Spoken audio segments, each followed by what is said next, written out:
You're going to showboat, knock down the shot. For what his value is, it doesn't equate to winning basketball. When you're talking about the greatest of greats, that's what you have to do. You have to nitpick. We'll see you in the playoffs. We'll see you in the playoffs. Welcome, everybody, to this edition of the TM Up podcast. I am Jace Eustace, joined, as always, by Jarrett Huff. Jarrett, it kind of snuck up on us. We're here Friday morning, I believe Friday, February 3rd. We are less than a week away from the NBA trade deadline. It seemed like last year we were talking about it. It seemed like months in advance with all the smoke going around the NBA. This season, it has snuck up on us. So how are you feeling with an exciting time of the NBA season coming up? Well, it's kind of weird that we're not having any conversation on Ben Simmons or James Harden where they're going at this moment. So it snuck up on me as well. I wasn't aware because there's really no huge storylines to talk about or disgruntled stars, at least that we know of right now. It's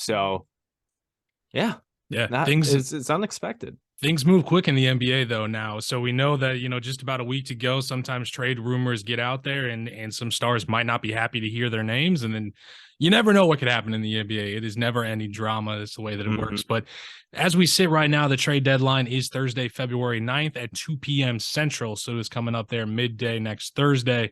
So we thought we just kind of center this podcast episode around the trade deadline and some things that we would like to see happen, some things that we think might happen. And of course, towards the end of the podcast, we'll get into some of the all-star reserves because everybody's got an opinion on that. And of course, everybody feels like their favorite player got snubbed, but we'll get into that a little bit as we get into it. But first off, I wanted to start with some teams that we feel like will and need to be making a move here. And Jared, I know we just kind of ran through some of these, but what teams out there that you're just kind of sitting there looking at the middle of the pack, Eastern Western Conference, that you feel like needs to make a move here in this next week? All right. Well, the first team in the East, I'll start out there. In the East that needs to make a move is the Toronto Raptors. Ooh. I've never been a big believer in this team because the way I see it, it's a ship without a captain. Which is a good way to put isn't it, yeah. necessarily true in this sort. Like, I'm sure they have leaders on the team, but they don't have a star since Kawhi Leonard left. And I've always felt that about the franchise. Sure, Fred VanVleet, nice player. Pascal Siakam developing into a really nice player, but I don't see Pascal Siakam ever being a true number one. Scotty Barnes looks like he really hasn't taken a step forward this year.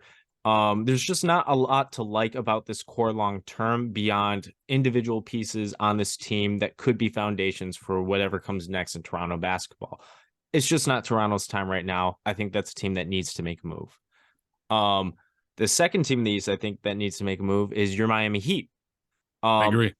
I think they need to make a move to contend. I don't think they should be blowing anything up because they have Jimmy Butler, who is, in my opinion, one of the best players in the NBA, and his window is closing. He's 33, going on 34, and who knows how long he's going to hold up, how long he's going to want to play. I mean, he's talked about retiring at 35 in the past. Whether that remains true or not sure, because he said years ago in an article when he was still on the Bulls that the ugliest clothing item you could ever wear is a Heat jersey. I guess that's changed. So who knows? Maybe Butler will play to 40 based on that. We don't know. But all I do know from what I feel is the Heat's window's closing. I don't mean necessarily they're going to have to blow it up soon, whether they win or lose, but it's definitely going to come a time where they're probably going to need to retool around Hero and Bam and make it those two the focus for the future and move on from Butler and Kyle Lowry, which the team might already be at that phase if they can even swing a trade with his contract. Yeah, I feel you 100% with Miami, and it's not necessarily bringing in a big name because I don't think there's a lot of big names out there that are going that are going to be moving around. I think it's more of just kind of refreshing things with Miami. If you can move off of Kyle Lowry, I love Kyle Lowry as a leader on the court. His play is just not what it used to be, and obviously he's still a pretty expensive point guard, which at this point in his career he's more of a backup point guard. That's what he should be serving in that role. In Miami, they've had bright spots out of Gabe Vincent, but he hasn't really taken that step forward. You like him in that backup point guard role, kind of leading that second unit. He's great in that role, but they kind of have two backup point guards from that position. So I think they'll be looking around trying to make the move. And I think it's just a refresh with Miami. I think this last month for them, they've really stepped up play. And we see that with Miami. Sometimes they start off really slow. Eric Spoelstra really gets the defense. They kind of just buckle down on the defensive end. That leads to offensive possessions on the other side. Obviously, Tyler Hero, he's a streaky shooter. He gets hot. He gets cold. Jimmy Butler's pretty consistent. I think he's averaging more points per game this season he ever has in his career. He's about like 22.3 or something like that. So Jimmy, you never really expect him. I mean, come playoff time, he's dropping 40s. That's just the way Jimmy is. He's a baller. But in the regular season, if you're getting 22 to 25 points a night from Jimmy Butler, you'll take that any day. And bam, he has stepped up in a big way. And it's been really nice to see over this last month. I agree with you there. Toronto, though, I went the other way with them. And I think we'll see as we kind of go through into some of them. But I did not agree with you in Toronto. I feel like it might be time to just hit that eject button and just try to see what you can possibly get, just because Toronto is in such a position where they just do not attract free agents because no one wants to go play in Canada. Oh, no, that's what I'm saying. I'm saying like blow it up for Toronto. Like maybe see what you got with Scotty Barnes, but consider just moving everybody. A team's gonna want to take Siakam. Yeah, someone's there's already teams talking about like lining up for Fred VanVleet when he becomes a free agent. Even Gary Trent too. Gary Trent Jr. is a great scorer too. And OG Anunoby would be another great piece. I mean, they've set a high price for OG though. They're real big fans of OG, which he's a great young player and he's on a good contract as well. But I can't blame them. He's a really good player. Absolutely. And then over in the Western Conference, some of the teams that I put down as well, the Lakers, I feel like we've heard about them. I feel like they need to make a move, but with that front office, I never know if they're going to make a move. I do like the Hachimura move. That helps them a little bit, frees up some, kind of gives them some more length in that wing position. He's been playing pretty well, but it's just, he's a nice player, but he's not a star. And, the roster still needs a little bit more. And then I'm looking at what might surprise you. I think the Kings sitting in that 3 spot, I think they go and they make a move. And it's been so long since we've seen the King. I don't think in our NBA fandom, we might have never seen the Kings as a buyer. They're out there. I think they're looking around. They're trying to make some moves. They like what they got going on. They're solidly holding on to that 3 spot in the Western Conference. At this point, I mean, they're not 100% locked. They look like a lock to make the playoffs easily the way that they've been playing. De'Aaron Fox has been great. Domantas Sabonis is getting that all-star nod. So I'm looking at the Lakers, the Kings, and also the Warriors. I think the Warriors play over this last couple of weeks. I think they're going to make kind of an under-the-radar move. It's not going to be a major move to go out there and get a star. I do think they need depth at that center position, though, and they'll go out there and they'll do what they do. They're a very smart team in that front office. They're going to find one of those under-the-radar guys, go out and get a center that's going to come in and look like an all-star at times for them. So that's who I have over in the Western Conference. I do like your Kings take. I thought about putting them for my West teams, but I decided not to because I kind of want to focus on a couple other teams that I think need to make moves. Mm-hmm. But yeah, the Kings is a good choice. Like you said, I don't think we've ever seen them as buyers at the deadline ever. They're usually selling, whether it's DeMarcus Cousins or some other asset. Yeah. And so this could be an exciting time for Kings fans. We may see something that a lot of people that were born within the late 90s through the 2000s range haven't seen from this franchise.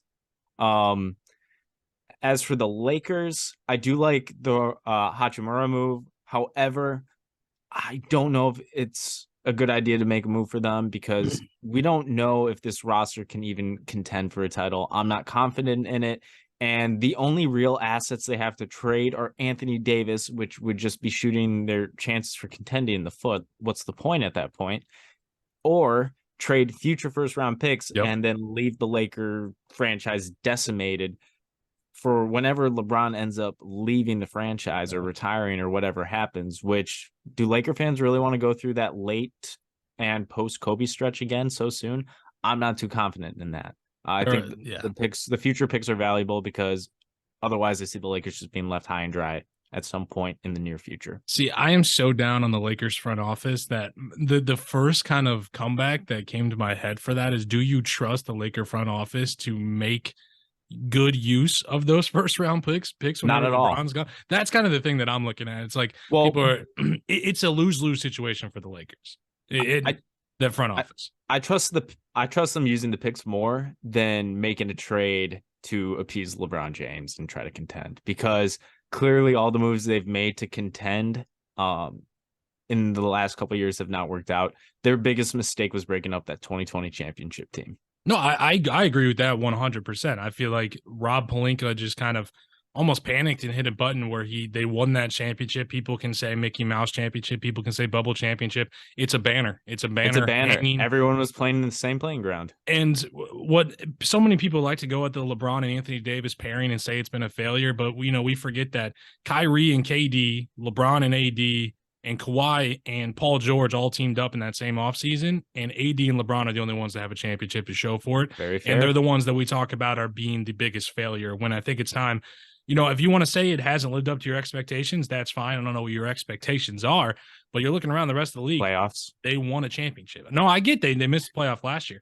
But, in the season following winning the championship, they were the 2 or 3 seed before Anthony Davis got hurt and went into free fall. And they've been hurt, but when they've been on the court together, they've looked like a good basketball team. And I don't have the numbers in front of me, but I think it was on one of the sports shows that I watched yesterday where they looked at the rating of the Lakers with LeBron on the court this season. And they have basically the same offensive rating as the Milwaukee Bucks. Off the court, they have the same rating as the Charlotte Hornets.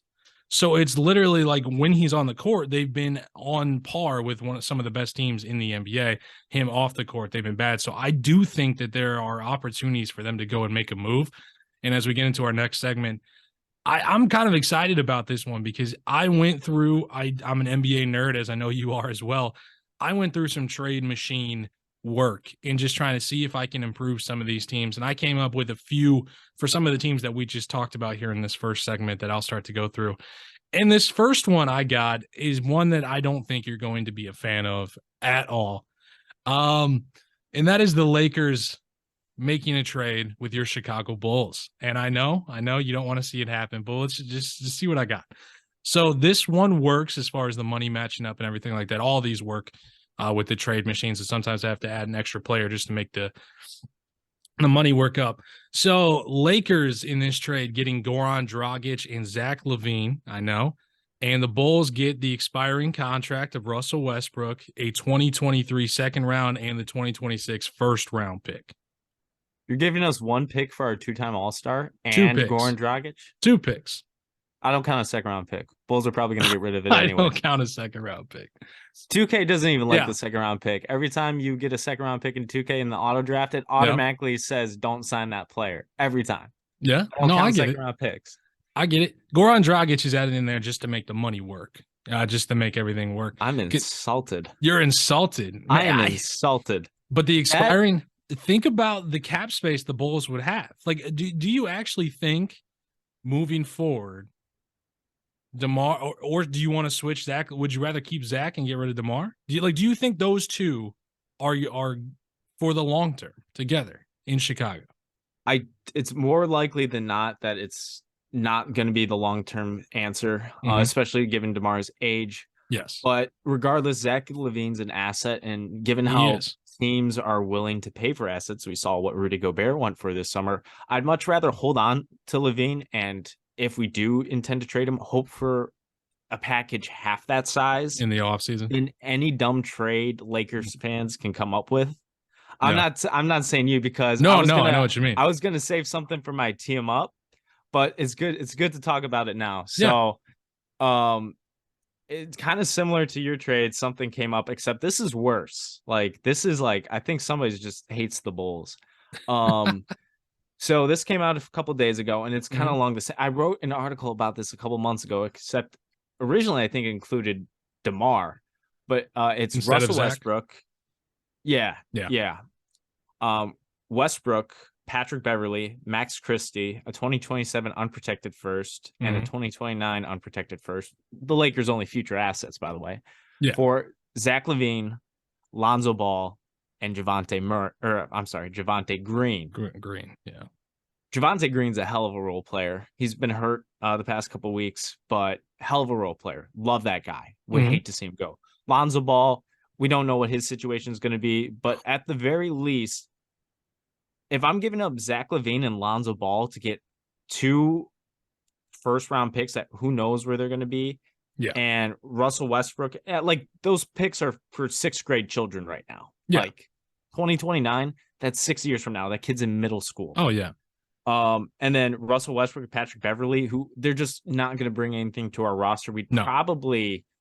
We'd probably like buy out Westbrook and pay him to go away. And then probably give up, buy out Beverly is what you'd probably send Beverly home. and yeah, we might send Beverly packing too. That's a lot to buy out for Russell Westbrook, though.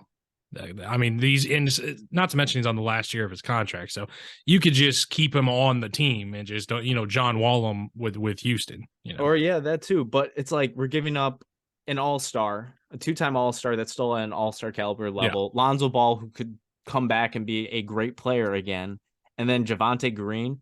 It's like who are making these? Laker fans? Of course, it's gonna help. It's a great trade for the Lakers. It's awful for the Bulls. If the Bulls are gonna trade, which I don't think, and this is a controversial opinion even among Bulls fans, I don't think the Bulls should really do anything at the deadline right now. Maybe consider trading Vooch because he's going to be a free agent soon. But we don't own our own pick unless we drop to the bottom 3, which I still don't see happening because there's so many bad teams in the NBA right now. Yeah. And just the odds of landing a top 4 pick these days are crazy. Like we see teams get knocked out of the top 4 when they have the best odds all the time now. The Bulls shouldn't really do much at the deadline. I don't think they're in a place to contend this year, especially if Lonzo Ball doesn't come back, which it's seeming more and more by the day that he's just not going to be back this season. He's becoming the biggest injury question mark. He's taken that title from Kawhi. Like we just don't know anything about Lonzo Ball. Kawhi's looked great lately. Yeah, he's looked really good, and the corner that helps the Clippers immensely. I mean, he dropped 33 points on us in a win over the Bulls. So. He's looked good. Yeah. So if Lonzo's not coming back, there's no point in trying to make a move to contend or get better. If you're going to keep the core together, keep the core together. Do not sell for low value stuff like what the Lakers can offer. There are teams that are willing to have LaVine that could offer so much more. And I say, if that's the case, let those teams come to the table. Otherwise, don't do anything and don't take the first offer, especially if Russell Westbrook's name's attached to it. Yeah. No, I get you. This is I named this trade for me Lakers wet dream. I don't think it's a possibility. I don't think it's a possibility. I do think things work. I think for something like this, you'd have to be banking on how bad is it actually behind the scenes with LaVine and the Chicago Bulls front office. Like, is it because we've heard, little whispers, little rumors. Is he upset? Does he want out? Obviously, we haven't seen any sort of official requesting a trade or anything like that. I don't believe he's that upset. It all comes down to stuff like that. And then it also comes down to how much does the Bulls front office value cap space? Because why Russell Westbrook wasn't so valuable last season, and he basically was untradeable last season, is it kind of the same reason why it makes him more valuable this trade deadline is because he's going to become open cap space. It's a way to get, I think he's going to be, 47 million, or it's something crazy, which will be coming completely off the books after this season. So for teams, that is valuable because it's a way to get out of contracts that you don't see as part of your future, paying Russell Westbrook now to basically just do nothing for the second half of the season. And then you have all that cap space. You can go out and sign the big free agents that you're looking to sign. So it wasn't valuable last offseason because he had that extra year that he was this year that we're sitting in right now. So I do think Russell Westbrook, his contract is a lot more tradable this time around than it was last time around, 100%. But the second trade I put together for the Lakers, and this one you're probably not going to like either. This one is taken away. It's going to Toronto, and it's trying to take as much as you possibly can from Toronto. In this one, the Raptors are going to get that Russell Westbrook. They're also going to get Max Christie. They are going to get the 27 and the 29 first rounders. So the two most valuable draft picks that they couldn't give us both.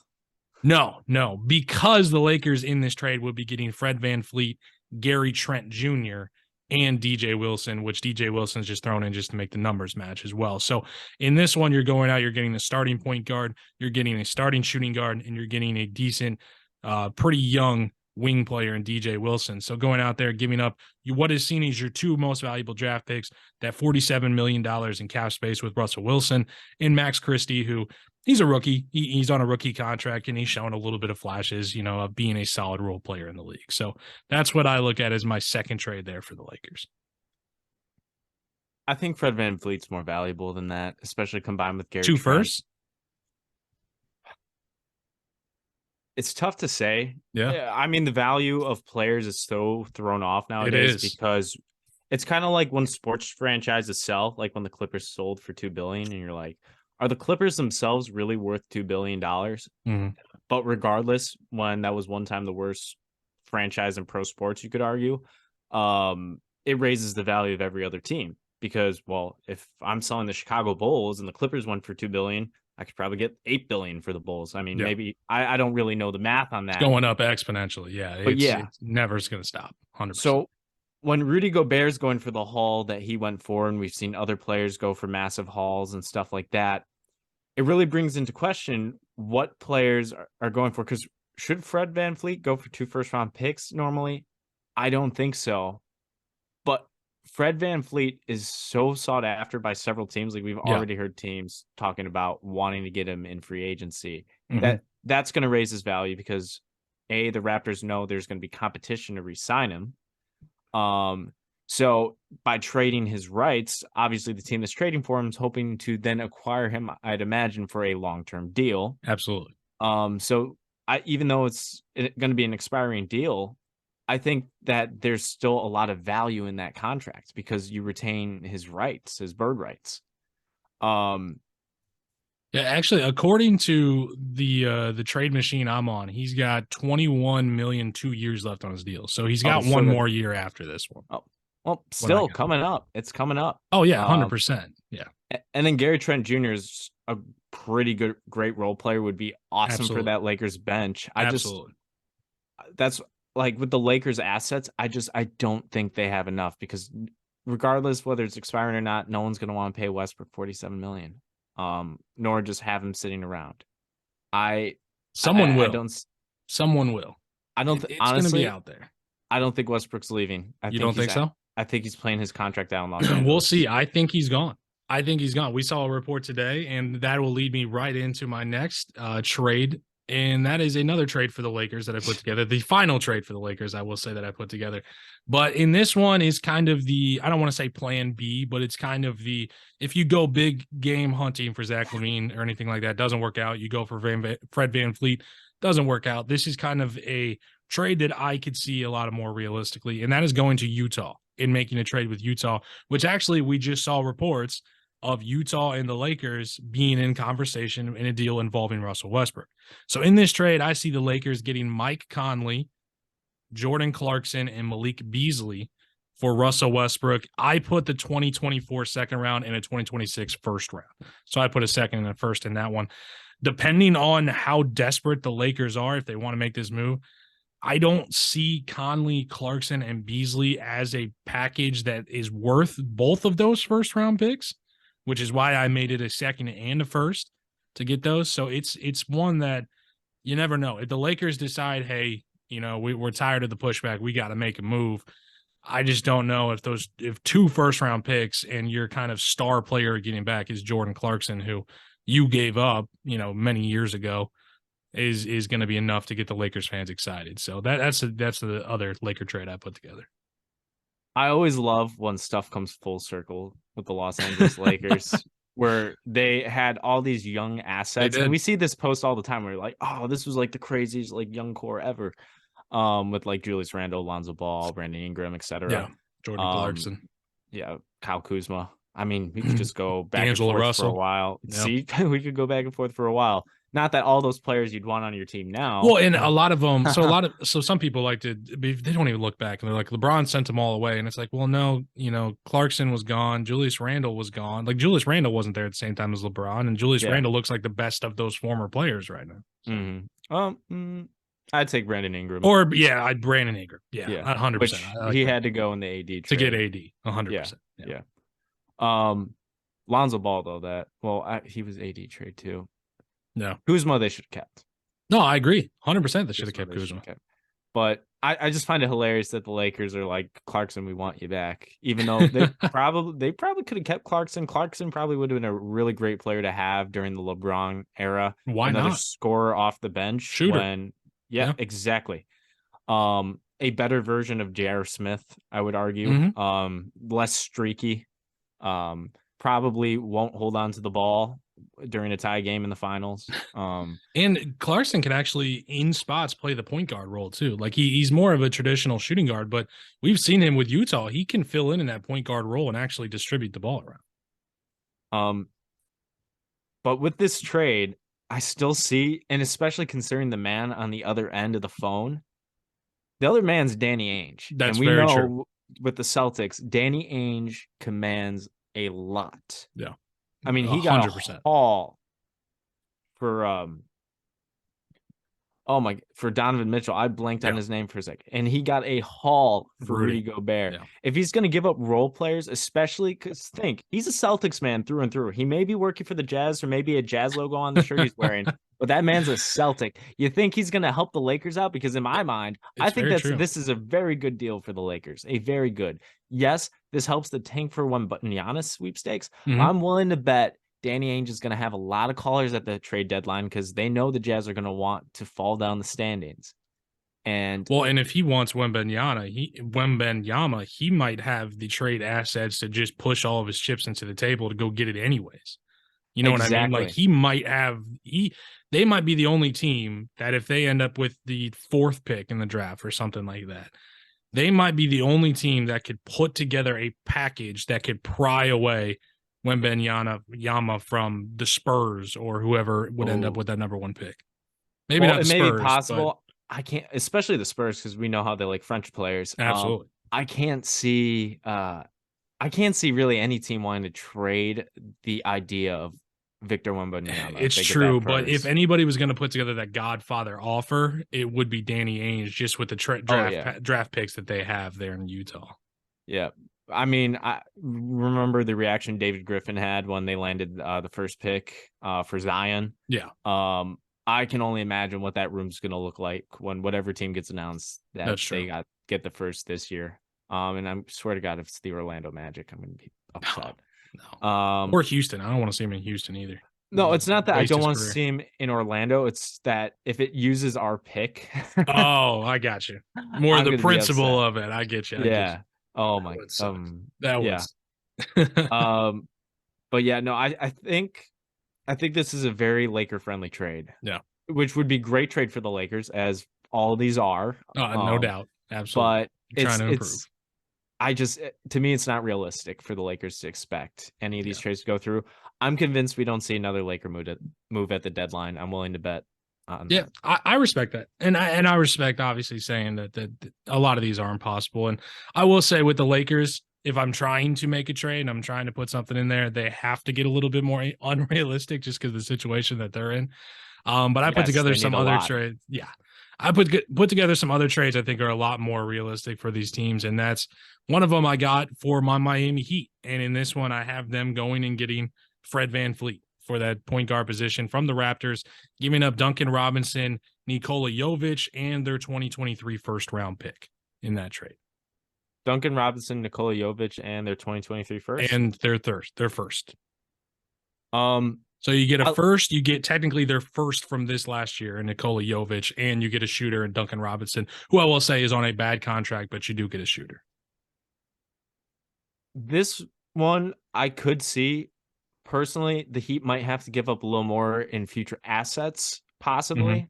Because taking on Duncan's contract, not totally attractive. And like, what does he really do for the Raptors at this point? Jovic, interesting prospect. So that does have some upside there. This trade, I think, would be a good trade, especially for the Heat, because Fred VanVleet definitely would help their win now, definitely brings more offense, and would definitely put Lowry in a backup role, which I think is the perfect use for his services. Yeah. And it's kind of nice to reunite that Toronto backcourt. Yeah, and I didn't want to send I didn't see the path to send him back to Toronto. If it wouldn't make sense for Toronto. It doesn't. And if he only had one more year left on his deal, like if this was his final year, he's going to be a free agent, maybe. But because he got an extra year after this one too. So I didn't see the kind of point guard switch there going back to Toronto. So I think in that situation, Miami makes this move and then probably tries to make another one, send Lowry out for maybe some shooter from some other team and try to make a move that way. But that's what I have for Miami. Then I made a move for the Kings, and I have the Kings, man, going big game hunting, and this one might be interesting. Kings also go to that team up in Toronto, but this time they're not getting Fred VanVleet. They're going for Pascal Siakam to pair Mm, alongside Domantas Sabonis. They're giving up Harrison Barnes, Trey Lyles. You might not like this, but they're giving up Keegan Murray, and they're giving up a okay. 2023 second round pick. So obviously the best thing you're getting back in that trade is Keegan Murray, which obviously a lot of people really like Keegan. He's the rookie this year for them. Also giving up Harrison Barnes, Trey Lyles, who's looked good, in a second round pick for Pascal Siakam, which could possibly become a first round pick as well for Pascal Siakam. That is giving up a lot of rotational players Yeah. and the future Keegan Murray. But considering where Sacramento finds himself right now, honestly, I would probably hit accept on the trade button right there. Yeah. I mean, Pascal Siakam's a hell of a player. It'd be a scary front court pairing with him and Sabonis. 100%.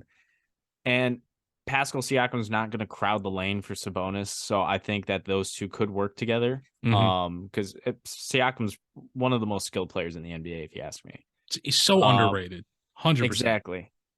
And he definitely takes the Kings up a level. He definitely makes them like a true serious contender. Because even if the Kings make the playoffs, I definitely see them as like, if they're a higher seed, I see them in the like upset bracket. Yeah. Because it's their first time there. I mean, 100%. Sabonis has some playoff experience, but I don't believe he's been past the first round. I don't think Indiana's been past since the days of Paul George. PG, yeah. Although they almost knocked off the Cavaliers in the first round a few years back, but yeah, I would say send that trade in. Like that's good to me. I like that one, and that's the Kings to be doing something that they're looking around at their team. They're saying, hey, we have a chance to actually do something this year. Pascal Siakam, he's not just a rental player. He's got another year left on his contract. It's not a super expensive contract. It's $36 million for these 2 years that he's making over it. So $18 million a year for what he's giving you. And he's given up like, was it 26, 7 and 7 this year or something like that? He's basically got LeBron's career numbers on this season, and he's efficient. He's got size from that power forward position, and playing alongside Domantas Sabonis would be a dangerous pairing, especially with the shooting of De'Aaron Fox and Kevin Huerter out there on the wing as well. So I like that for the Kings. I think it'd be a great move. The next trade that I put together is kind of like your problem for our problem type of situation. The Clippers, it's been out there. They're looking for point guard depth. They're going out there. They're going to be searching for a point guard. In this situation, I have the Clippers reuniting Kawhi Leonard with his championship winning point guard and Kyle Lowry, going out there making a trade with Miami Heat. The Clippers are getting Kyle Lowry and a 2026 second round pick. The Heat take on Reggie Jackson and Luke Kennard in this trade. The way that it looks, it's kind of like a my problem for your problem situation. You need the point guard depth. Obviously, if you're getting Kyle Lowry in as the point guard. You could, if you like Reggie Jackson more than you like what John Wall's giving you, those could be interchangeable. I think you have to send back a point guard. So I went with Reggie Jackson just because I think they'd probably like John Wall if they're going into a playoff type experience. But I don't know. I mean, Reggie Jackson is a great player as well. So that's kind of, that could be interchangeable. And then Luke Kennard is just, he's a shooter. That's what he is in this league. So that's kind of like a my problem for your problem type situation, the way that I look at it, if in a trade between the Clippers and the Heat. It definitely adds depth for the Clippers at the point guard. The biggest question I think would be Lowry's health.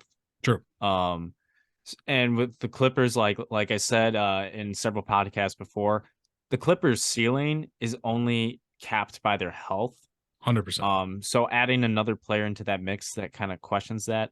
Plus, they're down a rotational piece with sending Kennard in the deal, which obviously you have to do to get it done for the money. So who steps up, or can they go out and sign another player, or maybe make another trade to get another player, is a question. I don't think the Clippers would be afraid of doing that, considering Ballmer is all for trying to do anything it takes to win, which that's what you would love in the owner. Wow, what is that like? Mine's satisfied with 6, and I don't like that. But for the Heat, I think it's a great deal. Because Kennard, obviously, great rotational piece off the bench. And then Reggie Jackson, he'll play. He'll start for Miami. He'll start for Miami. He plays with his heart on his sleeve. He can be streaky sometimes. He seems like a Miami guy. is the way that it kind of Oh, looks like. He's that tough nosed kind yeah. of point guard that kind of reminds me a little bit of Mario Chalmers, actually a little bit more than Mario Chalmers. But Chalmers had, people forget, he had some games where he was kicking the ball around, and he was kind of that intense leader on the court for those good Miami teams. So that's kind of how I look at Reggie Jackson if he went to Yeah. Miami. Plus, those his look, because with the visor, which I think is one of the coolest looks Yeah, in the NBA, the visor, 100%. the dreads, and the headband he wears sometimes, combined with the Miami Heat's black jerseys, I think that'd be a sick looking player out on I the agree. court. I agree. Um, Oh, sorry. I was just gonna say we got a couple more minutes. I just have one more trade that we'll get through before we Go have to ahead. pause. So this one is kind of that low key under the radar one I put together for the Golden State Warriors. I think you're really gonna like, and that's Golden State going out and getting Jakob Poeltl in that center position from the San Antonio Spurs. They're giving up James Wiseman and JaMychal Green. I think it's time to split up James Wiseman and the Golden State Warriors. It's not working for them. He seems like a type of player that the San Antonio Spurs would love to just kind of take on. He's cheap. He's not going to win games for them right now, which is not what they're trying to do. So I think this is a perfect trade for both ends. And I see something like this coming together. I love this trade for the Warriors. Jakob Poeltl is a high quality big who 100%. will burn any team on any given night. I know he's done it to the Bulls before, to where we've lost Spurs games, and I'm like, why are we losing to the Spurs? We lost to Keldon Johnson and Jakob Poeltl, and we have 3 all-star caliber players on our team. Yeah. What is going on? Jakob Poeltl definitely is a threat down low on getting the boards, easy putbacks, stuff like that. I think he'd fit perfect into the Warriors system. 100%. And then vice versa, the Spurs taking on James Wiseman, who is a project at this point, probably still has some upside, because it's way too early to completely call him a complete bust in my mind. And if there's any organization that can do something for that kid, I think the Spurs are probably the place to go, especially with Pop still being in the organization. I like this trade. This might be my favorite trade of them all. Yeah. Because I think it definitely both parties benefit. Yeah, I agree with you 100%. Poeltl, who gets put into a winning situation. I agree. Moving on now to our next segment, we thought it would be a good idea to do a little bit of buy, sell, or hold for some of these fringe teams, both the Eastern and the Western conferences, as we approach that trade deadline. So, Jarrett, I'm going to list off some teams that kind of find themselves, halfway up those standings, kind of on a little bit in, 1 foot in, 1 foot out, and you're going to let me know what you think that these teams should be doing towards as we approach this trade deadline over the next week. So, the first team that I'm going to give you is buy, sell, or hold on the New York Knicks. I think the Knicks should buy. This has definitely been a bounce back season for the team. They got some really good pieces on this team this year. And even though I don't think they're a contender, I think nonetheless they should just try to shoot, because who knows what the Knicks are going to look like next season and whether they're going to be competitive or not. I'd say go for them, live in the moment, see if you can swing and go for something. At the very least, get Cam Reddish on a roster that will actually play him, and Derrick Rose too. Free Derrick Rose. I think that's a good take. For the Knicks, I said I think that they should hold. I think that they're in a good position, not in a great position right now. With Julius Randle playing consistently as a number one, Jalen Brunson is showing that he's worth the money that he got in this offseason. I think for the Knicks, they need to be patient, not to force any moves that might make them take on some of these big-time contracts. It's weird to say, but things are looking a little bit up for the New York Knicks. It's weird. It's a weird world that we're living in. I don't like it either, but the New York Knicks, they're a fun watch. They're doing really well. Julius Randle, he's been great, and Jalen Brunson, he's been as consistent pretty much as they come at that point guard position. Obviously, they're number 3 in RJ Barrett. He's young. He's still hit and miss on any given night, but they can beat any team if they're playing their best on any given night. So I think it's time for the hold for the New York Knicks, and just be patient. Don't try to force some things. But think with like the assets that I still think, I don't get why Derrick Rose and Fournier aren't in the rotation, because they'd be in the rotation. And I may be biased, but I don't see where Derrick Rose fell off to where he wouldn't still be like a top 5 or 6 player on that team, in terms of talent. Yeah. And Cam Reddish, like the Knicks have assets they could trade that they're not even using, which a lot of teams don't have. Yeah. So even if they don't swing big, they can swing and add a key rotational piece. If you ask me. There's been some rumors of teams poking around on Cam Reddish. He's pretty highly valued around the rest of the league, just not on that New York Knicks roster. I would take him on the Bulls. I don't know what we give up, but I'd take him on Miami. I'd take him. He's worth some minutes. There's no doubt about it. He's worth some minutes. All right. So the next team I have for a buy, sell, or hold is the Atlanta Hawks. You know what? They should sell, or at least sell part of their soul. The John Collins saga, I'm ready for it to end. I'm tired of seeing trades. He's such a, and it's funny because I did see a report that that exactly like basically encapsulizes like what I think about this. They're like, it was something like they don't know what to do with John Collins, or like what to trade or something, like, or teams don't know the value of him. And I'm like, yeah, I don't know what teams would want him either. Like, he's not a bad player, but like I don't know where he fits or what's like a good team for him. Yeah. But I'm so sick of seeing him in trade. And it's probably why I'm sick of seeing him in trade rumors, because we know the Hawks and him, there's a big disconnect. And I don't know where he lands. So I think they should at least do some selling. I'm not at the place where, even though I would love it because I just don't like Trae Young, I would love to see some drama of like maybe they move Trae Young or something, but Yeah. they're not at that place right now currently. I think they can fix that situation, hopefully for their sake, although I don't really care. They're an East team and my team's in the East, so one less East team to worry about. Fine by me. Yeah, I think they should sell off guys like John Collins. I think even Clint Capella and Bogdan Bogdanovic, Mm-hmm. and try to rebuild that roster around Trae and DeJounte. Obviously, they made the big move in the offseason to go get DeJounte Murray. I don't think that they can present a all out fire sale to their fans. I think their fans want to see a winner.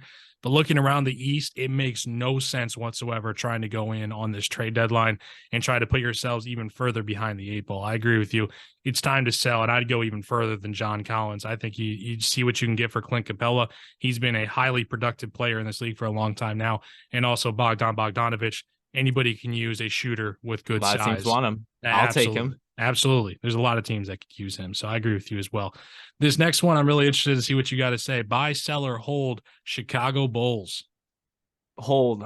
As I've said many times before, with this team, we don't own our own pick. It makes no sense to blow it up because we're not going to be in the Wembanyama sweepstakes more likely than not. I'm not willing to risk seeing an early rebuild for just to watch Orlando have our selection, whether it's number 1 or number 4, doesn't matter. This team was one of the best teams in the NBA when healthy last year. They were getting talked about on like talk shows, which I've not been used to because I think I started listening to podcasts around the time the Jimmy Butler era ended. So the Bulls were already not a conversation to start with. So it was weird for that, like those few months were like, oh my God, I'm turning on the Bill Simmons podcast and they're talking about my Bulls. So we know the Bulls have potential to reach that ceiling. The question is the window closed?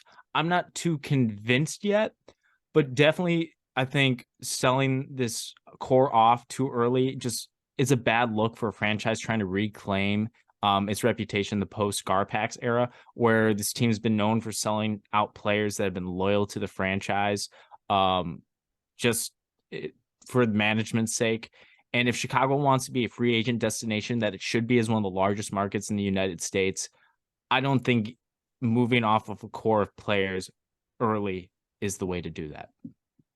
Yeah, I know this won't sit well with you. I do think it's time for the Chicago Bulls to sell. I mean, at this I can point, understand. Lonzo Ball isn't anything that you can rely on as far as a player on the court. Zach LaVine, to me, seems a little bit unhappy behind the scenes. DeMar DeRozan, he's getting up there in age. We all know that. How long is he going to be able to keep up this level of play? And Vucevic, it seems like he never consistently kind of got his footing in Chicago. Like he's shown really great stretches where he's been out there on the floor. He just seemed like in Toronto, Orlando, before he came there to Chicago, it looked like he was becoming more of this kind of dominant center position that was down there. He was a double machine. In Chicago, he's shown a lot of signs of that. It just seems like his footing hasn't all the way been there. Part of it is probably because he's never played with the caliber of players he's played with at Chicago. So kind of that Kevin Love role where you got to sacrifice a little bit on your end being the big man down below. But windows in the NBA, they can close quick. And I just don't see this Bulls core ever finding their way through the Eastern Conference. And I think you do the argument, obviously, you not owning your draft picks does hurt this a little bit because it's kind of like, what's the alternative? So I could see them holding as well, but I definitely don't think they should be buying at any stretch of the imagination. Oh, they should not buy come this trade deadline. They should not buy. I agree with you that I think they should sell a little bit, But if they hold, I think that could also be the correct move, just kind of the image you're trying to present as well. So moving on to our next team here, buy, sell, or hold Dallas Mavericks. Mavericks need to buy, because they're on a clock. Luka has really given no indication that if the Mavericks don't do anything that he's going to be unhappy or something like that. But I wouldn't put it past him. This player is competitive. He wants to win, and he's in his prime right now, and he's only going to get better. The last thing the Dallas Mavericks want is a LeBron James Cleveland first trip around 100%. the sun situation, which that could turn into this real quick. If you ask me, those Cavs teams a lot better than the teams that Luka's getting with the Mavs. And even though Spencer Dinwiddie and Christian Wood are nice players, just what else is behind them is just not enough. And on top of that, Luka needs a second star. You do need stars in this league to win. So whether it's through trades, whether it's through free agency, for some reason, the Mavericks have been inept at attracting free agents. I've been to Dallas. It's a very nice city. Absolutely. I've received a paycheck in Texas. That first time you see the taxes No they took out of that thing, tax, 100%. you think you're dreaming. I mean, oh my. Now imagine making millions and the effects that makes. I couldn't imagine. All the more reason I would love to go to Dallas as an NBA player. 100%. So Mavericks need to figure something out. They got great ownership. Seems like a great franchise. They should, if at all possible, because they don't have many assets, they should be buying. See, I initially wrote down that I thought that they should be holding, but throughout this podcast, I've kind of convinced myself into they need to go out there and make a move. And what I wrote down is that they need to hold, because I didn't see a clear path forward as far as going and getting a guy that would actually improve this roster. But maybe I'm talking myself into it too much. Go get Pascal Siakam. I think Pascal Siakam seems like that kind of guy. He doesn't need the ball consistently. Luka can still dominate the ball as far as what he does, usage percentage of being on the court, because he's Luka Doncic. But also, he's that kind of guy. He brings size to the floor. He can play in that 4 position alongside Christian Wood, and he passes the ball around. He's still a playmaker from the position, and he can get his numbers without having to dominate having the ball, which is why a lot of people feel like Anthony Davis is kind of the perfect pairing with Luka, because AD doesn't need the ball a lot. I think Pascal Siakam can kind of be that player as well. He's not as dominant, kind of down on the blocks getting boards, but Pascal, he's a good defensive player as well. So go make a move, man. I convinced myself. I said hold originally. Go get Pascal. Make a move. I think I want to see that trade more than any trade in the NBA. Pascal Siakam more than Mavericks. Derrick Derrick Rose coming back. Well, no, okay, maybe not. All right, more than Derrick Rose leaving the Knicks. Yeah. I would love to see that trade. That trade Pascal Siakam to Dallas. Let's speak it into existence. It's a trade that everybody would love to see happen. You hopefully heard it here first, folks. I can't talk today. Let's see. You hopefully heard it here first. I love it. Moving on to our next team. Buy, sell, or hold Portland Trailblazers. I think the Blazers have to buy. And this may be controversial because people are like, Dame should leave. Dame should get traded. Damian Lillard is a player from a different era, and I respect the hell out of it. Now, it is both sides with teams not being loyal to players and vice versa. But Lillard and the Blazers, they're tied together. They're loyal together. You don't see that much nowadays. I'm sure the Blazers would trade Lillard if he asked, but Lillard doesn't want to leave. Nope. So, in my mind, same with the Lucas situation, although I think Portland's better set up in terms of assets. The Blazers should do all they can to trade for it. It's so close in the West right now, even though the Blazers aren't sitting pretty in the standings. 1 or 2 good weeks. I mean, look at the Pelicans. They're 26-27 right now. 1 good week can change a lot, bad or good.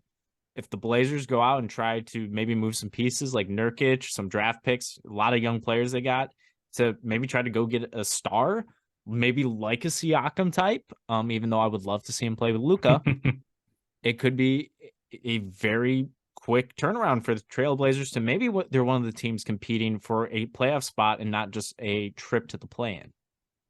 No, I agree with you. I think for Portland, in my personal opinion, I think it's time to tear it down, but they're not going to do it because Dame, he's playing out of his mind. I know he's as loyal as they come, but I mean, you just take a look around, and even though he's balling, they have a worse record right now than the Lakers, who we all make fun of for having such a terrible season. You're not going to trade Dame. you can at least maybe try to position yourself to free up some cap space for the next offseason and start the process over again if you're starting to trade some of these guys, like the Jeremy Grants. And I know you really like Anthony Simons, but kind of plays the same position as Dame Lillard. And if you're going to commit to one, do you really want to be paying both of them? So it's one of those things where I think they should tear it down. They won't do it because it's Portland and it's Dame, and they're kind of an anomaly in today's NBA. They are going to be tied together. I agree with you until the end of Dame's career, pretty much. But yeah, the last only reason why I said go ahead. Yeah, only reason why I said buy, because I know they're not going to trade Dame. 100%. The last team I have for a buy, sell, or hold, that is the Indiana Pacers. Honestly, I think the Pacers should hold. They're not going to do anything this year. They're starting to slide down the standings. I would say coming back down to earth, as we've seen several teams get off to a hot start, like the Utah Jazz, and then the Sacramento Kings did the complete opposite, and they're soaring through the beams, light into outer space. But the Pacers have definitely surpass expectations this year. Halliburton's an all-star. Benedict Mathurin is probably the second best rookie in his class and has looked fantastic. They've beat up on some teams they have no business beating. And I think they have a pretty good foundation for the future, to where some of the pieces that you'd argue, like maybe Buddy Hield or Miles Turner, that they should probably trade to get assets back. Why not hold on to them and try to build a competitive core around Halliburton and Miles Turner and Hield?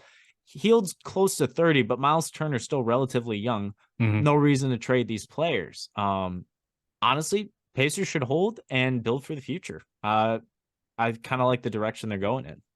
See, I said strangely enough, I think it's okay for the Pacers to buy, but I want to say sparingly. I think it's okay that they should be looking around the league for those smaller, not high profile type moves to maybe get one of those role players that are locked up for another year or two, not going out there and trying to get a star to contend this year. But I think trying to put themselves in that position where they're already trying to improve for next year right now, before some of these players maybe get to free agency and you're out there competing with every other team in the league. So, I agree with you. Halliburton, he's an all-star this year. They extended Miles Turner, so it looks like he's staying around in Indiana, and they've shown real promise at times this year, against some good teams. They've gotten some good wins this season, and they're very young, and that's what they're wanting to do. They have a couple great rookies, Benedict Mathurin and Andrew Nebhar. They've been playing fantastic this season, and I think you continue to build around that. Your leader, obviously, is Tyrese Halliburton. He's getting that all-star nod. So I think buy, but very sparingly. Just take a look around.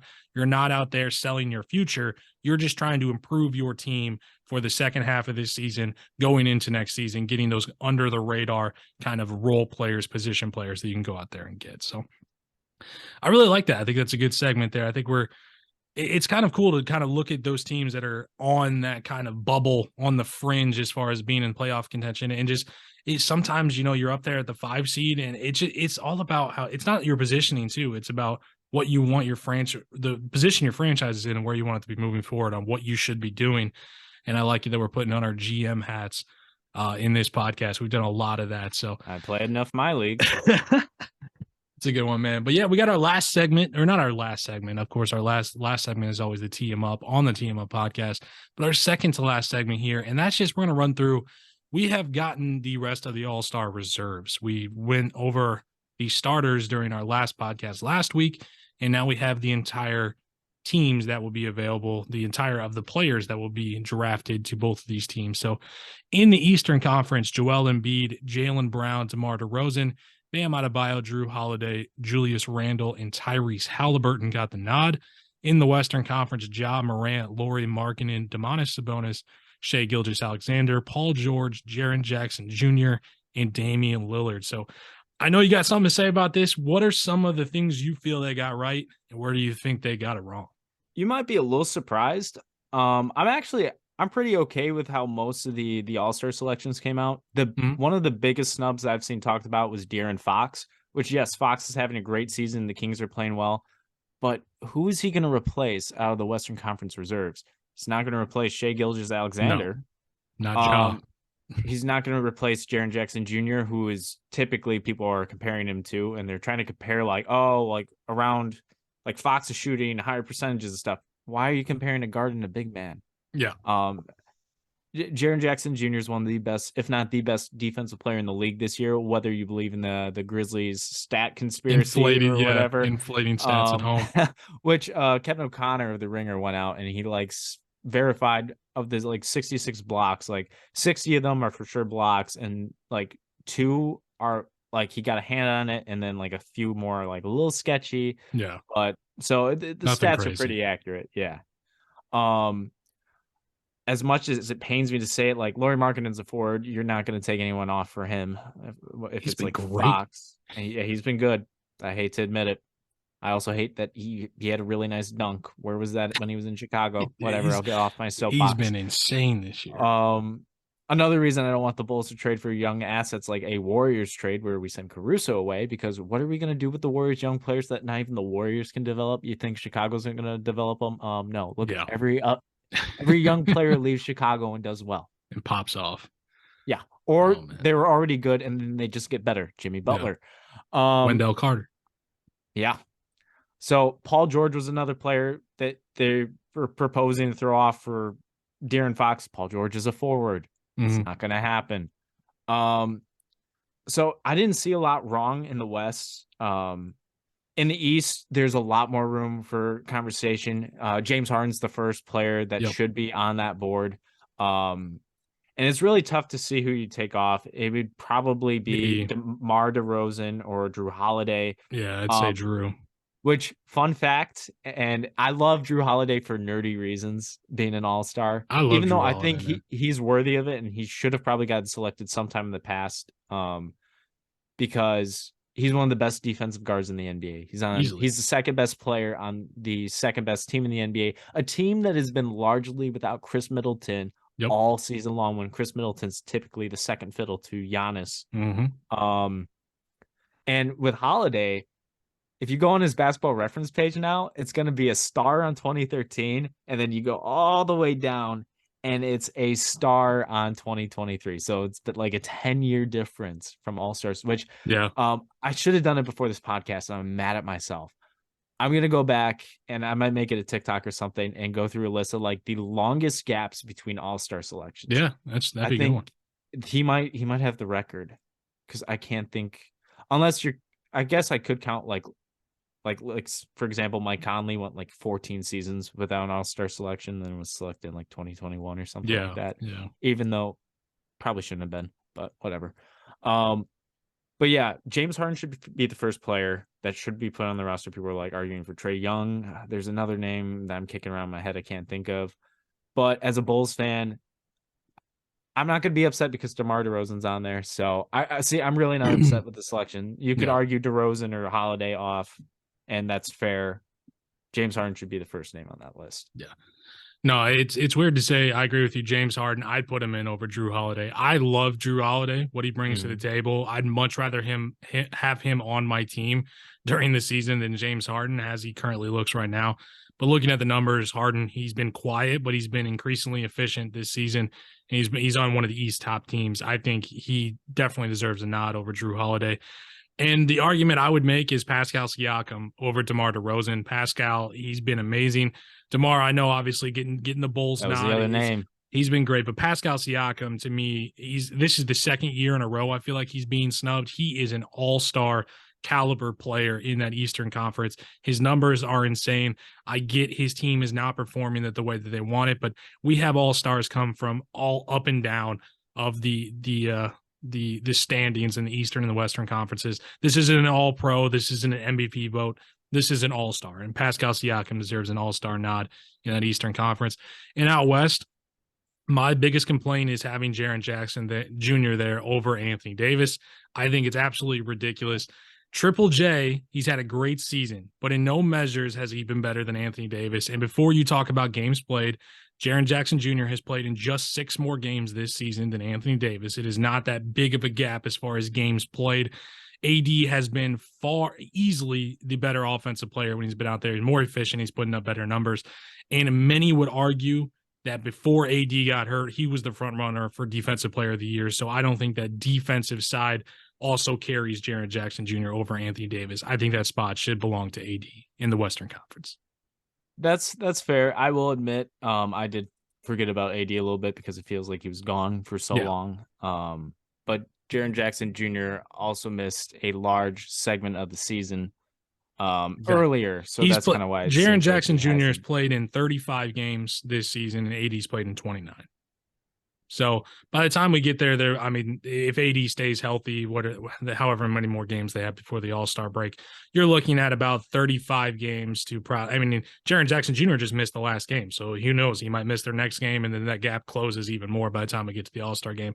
So I don't see a huge gap as far as games played. I just see a huge gap as far as production on both offense and defense that I think AD should get the nod over.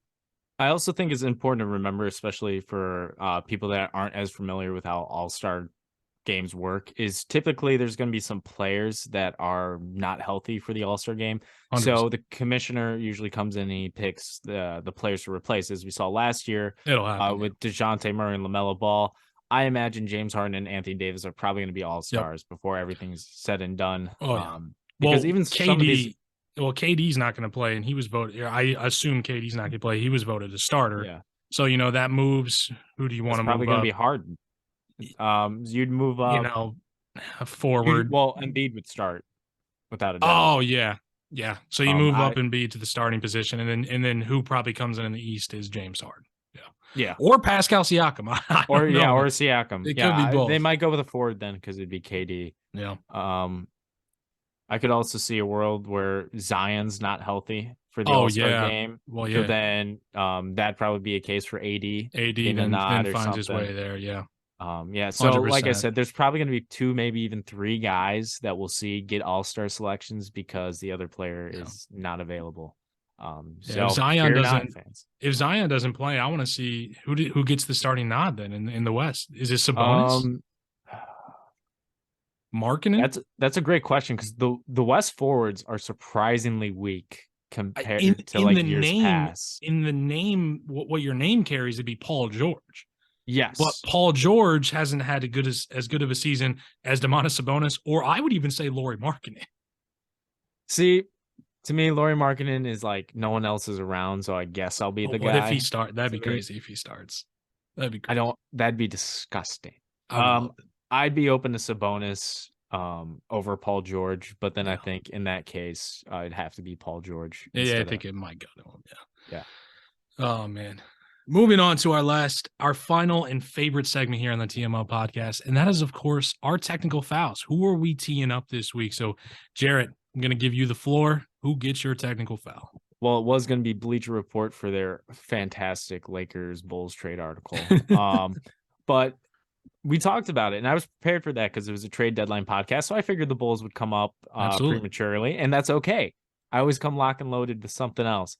Well, last night, the Grizzlies and the Cavs faced off. Oh, yeah. And everyone's new favorite player, Dillon Brooks, or should I say favorite player to hate, Dillon Brooks, got a little too up close and friendly and personal with Donovan Mitchell.